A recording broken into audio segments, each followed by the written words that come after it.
Here's a question for you. Could Congressman Ron Paul be President Paul next year?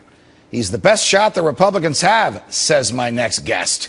With me now, Fox News political analyst and my colleague and friend Juan Williams. Juan, it's a pleasure. Looks like you're in the mountains somewhere, but welcome to Freedom Watch. Yeah, I'm in Salt Lake City. All right, great place, beautiful town. Has Ron Paul succeeded in changing or moving the political debate after 25 years of being in public life during this, his third run for the presidency? I say this with amazement, but it's becoming more and more clear that we live in the age of Ron Paul, Judge. I mean, you stop and think about it. Who's the father of the Tea Party? It's Ron Paul.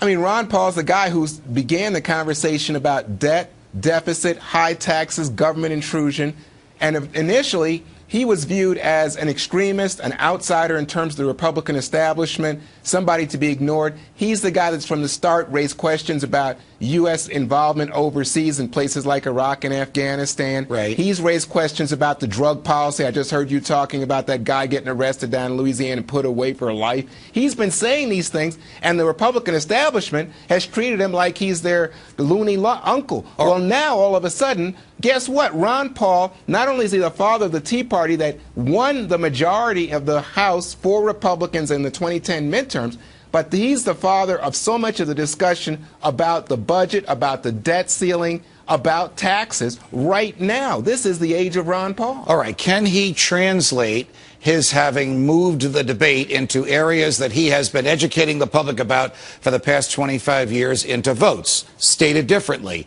were you surprised to see that CNN poll 2 days after the Republican debate that showed him having the best shot of all the Republicans, not just those at the debate where you were one of the questioners, but of all the Republicans against President Obama? I was stunned. Again, to me, it's like a revelation, and it's just becoming clearer and clearer about this thing. I keep saying age of Ron Paul. I don't mean to bore you, but I mean, wait a minute. You look at that CNN poll, and then combine it with this, Judge. You were asking about votes. Remember, what I do for you is I analyze politics. Right. And right now, the key inside the Republican Party is who can raise money. And right now, Ron Paul just exploded what he calls his money bomb, $1 million at the end of last week. I mean, so right now, the two leading fundraisers among Republican candidates are Michelle Bachmann, a Tea Party person, head of the Tea Party caucus in Congress, and Ron Paul, the father of the Tea Party. Okay. That's who's raising money right now. What about the social conservatives? What about the people that find Rick Santorum or Mike Huckabee appealing because they think that the government should have firm stands on homosexuality in the military, gay marriage, and issues like that, which sometimes affect the presidency and sometimes don't? Or, stated differently, will the social conservatives in the Republican primaries, these are people who votes, overlook this stuff to vote for this classic small government libertarian, or would they prefer the more traditional big government, Mike Huckabee or Rick Santorum?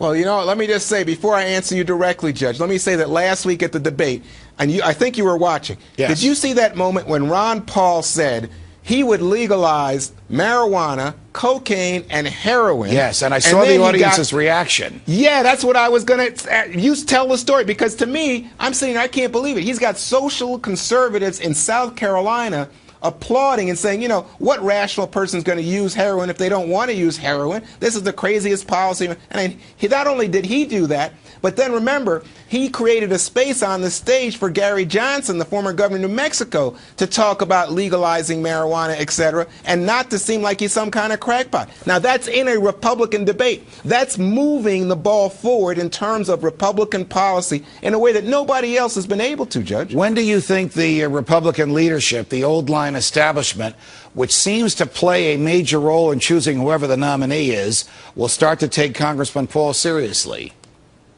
Well, they don't. I mean, you know, if you talk to the old bulls, they see him as a hanger-on. They can't believe, in fact, remember that Mitch McConnell was opposed to Rand Paul and didn't want Rand Paul to win in Kentucky, which is McConnell's home state. Remember that. So you have to understand there's not a lot of love between the two sides here.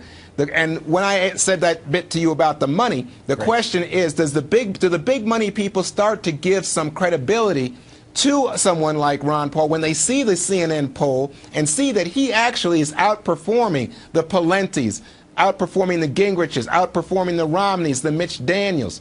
That's the question, and I don't know the answer to that yet. But if, in terms of moving the argument, moving the conversation on not only drugs but Afghanistan, right, personal liberty, the debt, that's all Ron Paul. Got it.